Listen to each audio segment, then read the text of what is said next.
एक ऐसा देश जिसे मिनी इंडिया या मिनी पंजाब भी कहा जा सकता है। इस देश में सबसे ज्यादा झीलें हैं और इनमें भरा पानी फिल्टर वाटर से भी ज्यादा साफ होता है। यहाँ कई जगहों पर आपको ऐसा फील होगा जैसे आप मानो हवा में उड़ रहे हैं। इस देश में चूहों को लेकर जो नियम बनाया गया है ना, वो आपके भी होश उड़ा सकता है। जी हाँ दोस्तों, हम बात कर रहे हैं दुनिया की सबसे लंबी इंटरनेशनल लैंड बॉर्डर और कोस्टल लाइन का घर कनाडा देश की। तो चलिए फिर देर न करते हुए आपको ले चलते हैं कनाडा के इस रोचक सफर पर। दोस्तों, यह है भारतीयों को सबसे ज्यादा भाने वाला देश कनाडा, जो फेमस है अपने multiculture society, high life expectancy, lush green forests, lakes, mountains, education और स्ट्रॉन्ग हेल्थ केयर सिस्टम के लिए। कनाडा को ऑफिशियली डोमिनियन ऑफ कनाडा कहा जाता है। कनाडा नॉर्थ अमेरिकन कॉन्टिनेंट में आता है और ये अटलांटिक से प्रशांत महासागर तक और उत्तर में आर्कटिक महासागर तक फैला हुआ है और इसके पड़ोसी देशों में अमेरिका और ग्रीनलैंड का नाम शामिल है। मतलब कनाडा जमीन और समुद्र दोनों से घिरा हुआ है। ये देश विशाल समुद्री भूभाग के साथ दुनिया की सबसे लंबी कोस्टल लाइन का घर भी है, जिसकी लंबाई 2,43,042 किलोमीटर की है। इसके अलावा कनाडा अमेरिका के साथ दुनिया की सबसे बड़ी इंटरनेशनल लैंड बॉर्डर भी बनाता है, जिसकी लंबाई लगभग 8,891 किलोमीटर की है। कनाडा कुल 99,84,670 स्क्वायर किलोमीटर के वाइड एरिया में फैला हुआ है और रूस के बाद दुनिया का दूसरा सबसे बड़ा देश है, जिसमें 4,15,48,787 लोग बसते हैं। यहाँ लोगों को शहरी मॉडर्न लाइफ को ज्यादा ही पसंद है, इसलिए 82% लोग शहरों में बसे हुए हैं, जबकि सिर्फ 18% कुछ ही गाँव में रहते हैं। इस देश की राजधानी है ओटावा, एक खुशहाल, समृद्ध, जगमगाता और लोगों की चहल पहल से भरा शहर। ओटावा रिवर के दक्षिण किनारे पर स्थित ये शहर कनाडा के सबसे बड़े शहरों में शुमार होता है। कनाडा को अगर मिनी हिंदुस्तान या मिनी पंजाब कहा जाए तो कुछ गलत नहीं होगा, क्योंकि विदेशों में भारतीयों की पहली पसंद कनाडा ही है, जबकि आधे से ज्यादा पंजाब तो आज के टाइम में कनाडा में ही बस चुका है। एक रिपोर्ट के अनुसार कनाडा में 9.5 लाख पंजाबी रहते हैं, जो टोटल आबादी का 2.6% है। और अब जब हम और आप ये वीडियो देख रहे हैं, इस वक्त भी ना जाने कितने ही पंजाबी कनाडा के लिए वीजा बनवा रहे होंगे। कनाडा में सबसे ज्यादा पंजाबी आपको ओंटारियो में देखने को मिलेंगे। हालांकि ऐसा नहीं है कि यहाँ सिर्फ भारतीय ही है, बल्कि इमिग्रेंट्स के लिए भी ये एक अट्रैक्टिव देश है, इसलिए इसे दुनिया के सबसे विविध और बहुसांस्कृतिक देशों में से एक माना जाता है। वैसे क्या आप जानते हैं कि कनाडा का नाम कनाडा कैसे पड़ा? दरअसल ये नाम कनाडा शब्द से लिया गया है, जिसका मतलब होता है गाँव या बस्ती। देश में ऑफिशियली एक नहीं बल्कि दो लैंग्वेजेस को मान्यता दी गई है, पहली फ्रेंच और दूसरी इंग्लिश। हालांकि इन दोनों के अलावा यहाँ Hindi, Punjabi, Spanish, Arabic, Persian और मैंडेरिन जैसी कई भाषाएं बोली जाती हैं, और ये सभी यहाँ रहने वाले इमिग्रेंट्स द्वारा चुनी गई भाषाएं हैं। कनाडा की करेंसी है दोस्तों कैनेडियन डॉलर, जो 63.26 इंडियन रुपीस के बराबर है। वैसे कनाडा की बात हो और झीलों का नाम ना आए, भाई ये कहना तो पाप हो जाएगा, बल्कि इसे तो झीलों का देश कहा जाता है, क्योंकि ये दुनिया में सबसे ज्यादा झीलों का देश है और दुनिया में ताजे पानी से लैस झीलों के मामले में ये चौथा सबसे खुश नसीब देश है, जिनमें दुनिया का 60% फ्रेश वाटर भरा हुआ है। यहाँ 8,79,000 से भी ज्यादा झीलें हैं, जिनमें Great Bear Lake, Great Slave Lake और विनीपेग जैसी झीलें शामिल हैं, जो दुनिया की सबसे बड़ी मीठे पानी की झीलों में गिनी जाती है।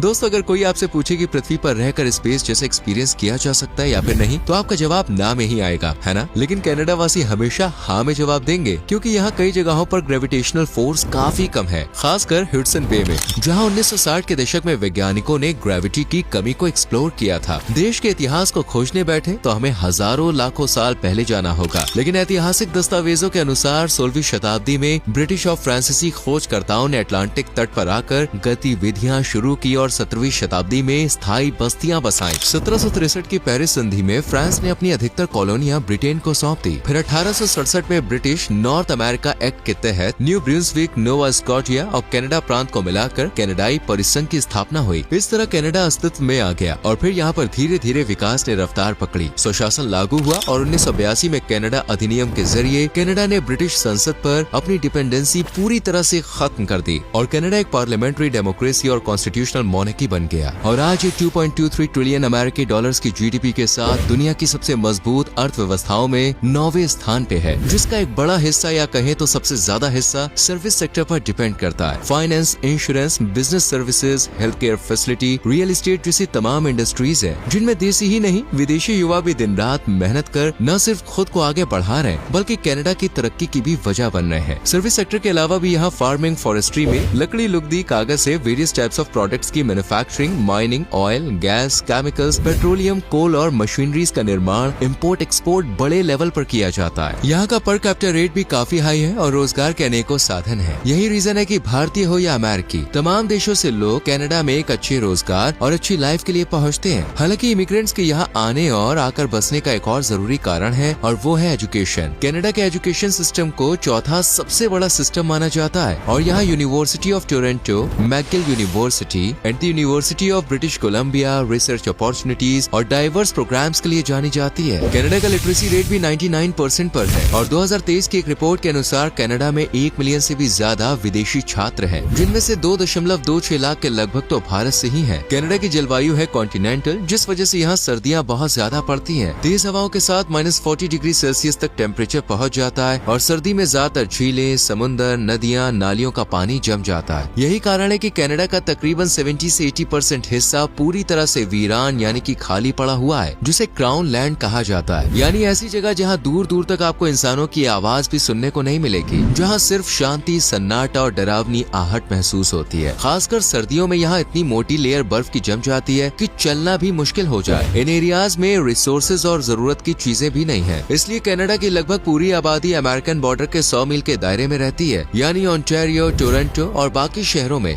आजकल दोस्तों लोग को अलग अलग पेट्स पालने का भूत चढ़ा है, जिनमें चूहे भी शामिल हैं। ये सुनने में अजीब लगे, लेकिन लोग चूहों को भी पालते हैं। बट कनाडा में चूहा पालने के लिए सरकार से परमिशन लेनी पड़ती है। ऐसा इसलिए क्योंकि यहाँ जिंदा चूहे को बेचना या मारना इल्लीगल है। इसलिए अगर आप चूहा खरीद रहे हैं या पाल रहे हैं तो सरकार को अर्जी डालनी पड़ेगी, वरना लीगल एक्शन भी लिया जा सकता है। दुनिया के सबसे लंबे हाईवेज में शामिल ट्रांस कनाडा हाईवे इसी देश में है, जिसकी लंबाई 7,821 किलोमीटर की है। ये अटलांटिक महासागर से लेकर प्रशांत महासागर तक कनाडा के सभी 10 प्रोविंस से होकर गुजरता है। कनाडा की सबसे लंबी नदी का ताज मैकेंजी रिवर के सर सजा है, जिसकी लंबाई 4,241 किलोमीटर की है, जबकि देश का सबसे ऊंचा पर्वत माउंट लोगन है, जिसकी ऊंचाई 5,959 मीटर है। वैसे दोस्तों क्या आप जानते हैं कि बास्केटबॉल का आविष्कार किसने किया था? नहीं तो इनका नाम है डॉक्टर जेम्स नेस्मिथ, जो कनाडा के ही रहने वाले थे और 1891 में YMCA ट्रेनिंग स्कूल में एक फिजिकल एजुकेशन इंस्ट्रक्टर के रूप में काम करते हुए उन्होंने बास्केटबॉल का आविष्कार किया था। अच्छा, आपने मेपल सिरप का नाम तो सुना ही होगा, पर क्या आप जानते हैं कनाडा में ही मेपल सिरप का सबसे ज्यादा प्रोडक्शन होता है। इसके अलावा हवाईयन पिज्जा अगर आपने टेस्ट किया हो और आपकी पसंद के लिस्ट में शामिल हो तो एक बार कनाडा को धन्यवाद कह दीजिए, क्योंकि 1962 में कनाडा के ओंटारियो में हवाईयन पिज्जा का आविष्कार किया गया था और इसका आविष्कार करने वाले थे सैम पेनोपोलोस। वेनेजुएला और सऊदी अरेबिया के बाद कनाडा को दुनिया का तीसरा सबसे बड़ा तेल भंडार वाला देश माना जाता है, जिसके पास लगभग 172 बिलियन बैरल ऑयल है, जो आने वाले कई साल कनाडा को ऑयल इंडस्ट्री में पैर जमाए रखने का मौका देता है। चलिए अब आपको दुनिया की सबसे बड़ी यूरेनियम की खदान दिखाते हैं। ये खदान कनाडा के सस्कैचुअन में सिगार लेक पर बनी हुई है। इस देश का राष्ट्रीय पशु दोस्तों बीवर है, यानी ऊदबिलाव, जिसे 1975 में ये मान्यता दी गई थी। जबकि यहाँ का नेशनल गेम है आइस हॉकी और लैक्रोस, लेकिन भारत की ही तरह यहाँ लोग हॉकी, लैक्रोस से ज्यादा दूसरे गेमों में इंटरेस्ट लेते हैं, जिनमें क्रिकेट, बास्केटबॉल और सबसे ज्यादा फुटबॉल शामिल है। अगर आपके दिमाग में सवाल आ रहा है कि इधर आके हम कहाँ घूम सकते हैं कनाडा में, तो आइए इस गुत्थी को सुलझा देते हैं। सबसे पहले आप जाएं नाइग्रा फॉल्स।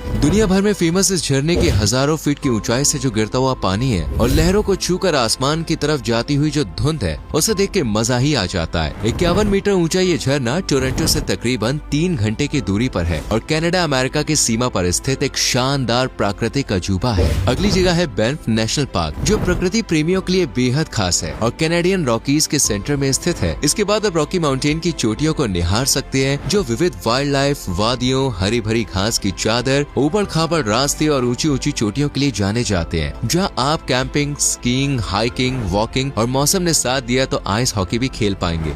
इसके बाद आप जा सकते हैं टोरंटो, जो कनाडा के सबसे बड़े और घनी आबादी वाले शहरों में से एक है। यहाँ के चेरी बीच टूरिस्ट को अपनी ओर खींचने में एक्सपर्ट है। इसके अलावा शहर के नाइट लाइफ, शोर शराबे से भरे clubs, pubs, bars, music carnivals और सड़कों पर भागते दौड़ते लोग की चुलबुली हरकतें, ऐसी बहुत सी चीजें हैं जो आपको टोरंटो आने पे बार बार मजबूर कर देंगी। इसके अलावा वैंकूवर का Stanley park, old Quebec, old port of Montreal और सीएन टावर के साथ दूसरी ऐतिहासिक, मॉडर्न और खूबसूरत जगहों की भी सैर कर सकते हैं। कनाडा की सबसे अच्छी बात है कि यहाँ पे आपको परायों वाली फीलिंग नहीं आएगी, क्योंकि कदम कदम पर भारतीय मूल के लोग देखने को मिल जाते हैं। भारतीय मूल के लोग के कारण यहाँ के खान पान, पहनावे, संस्कृति और रहन सहन में भी वो सब मिल जाता है जो भारत में मिलता है। जैसे यहाँ इंडियन रेस्टोरेंट्स हैं, जिनमें आप दाल मखनी, सरसों का साग, मक्के की रोटी, छोले मटर कुलचे, गोलगप्पे और ठंडी ठंडी आइसक्रीम खा सकते हैं। तो भाई कब जा रहे हैं आप कनाडा? वैसे क्या आप पहले कभी कनाडा जा चुके हैं? अगर हाँ तो अपना एक्सपीरियंस हमारे साथ शेयर जरूर करें। वीडियो को लाइक और शेयर कर